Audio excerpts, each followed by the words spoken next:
Have you ever wondered what the world would look like if money was never invented? Okay, so picture this. You want breakfast. Eggs, bread, coffee, the usual. Except there's no wallet, no cash, no card to tap. You want that coffee? You better have something the coffee guy actually wants in return. Good luck with that at 7 in the morning. Let's paint the picture. You're a farmer. You grow potatoes. Mountains of potatoes. But you want, say, a new pair of shoes. So you walk to the shoemaker with a sack of potatoes over your shoulder, and you just hope he wants potatoes today. What if he doesn't? What if he's already drowning in potatoes from the last 3 farmers who showed up? Now you're stuck standing there, sack in hand, negotiating like your life depends on it. Which honestly kind of does. This is called the double coincidence of wants. Fancy term, extremely annoying problem. Basically, for any trade to happen, you need to want exactly what the other person has, and they need to want exactly what you have at exactly the same time.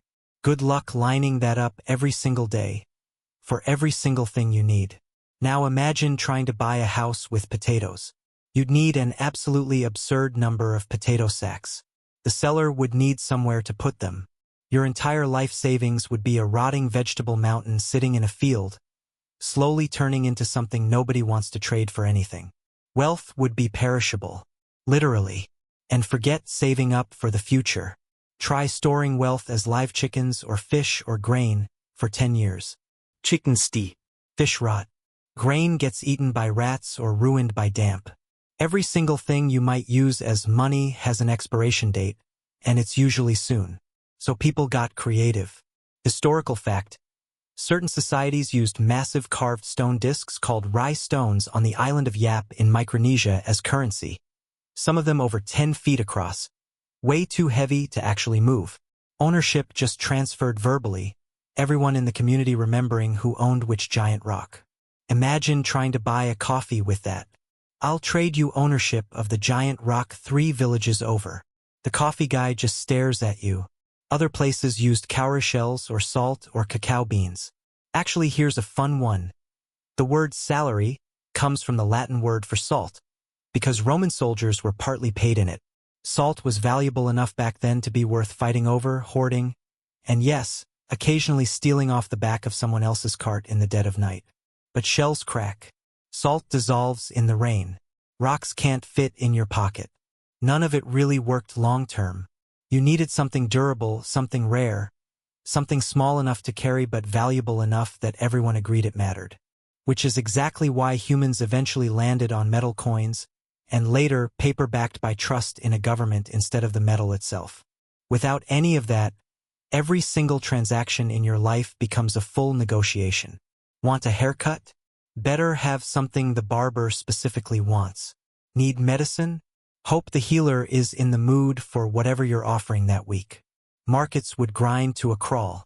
Trade between distant regions would basically collapse, because hauling goods across countries just to maybe find someone who wants exactly what you brought is a losing bet almost every time. Entire civilizations would stay small and local, because large-scale trade, the kind that builds empires and cities and connects continents, needs a shared, portable, trusted way to measure value.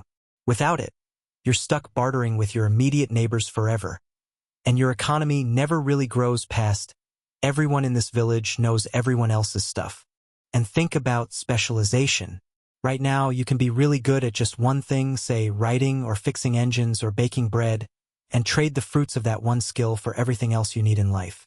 Without money, you'd basically need to be self-sufficient at almost everything, because nobody's reliably going to want your one specific skill in the exact form you can offer it.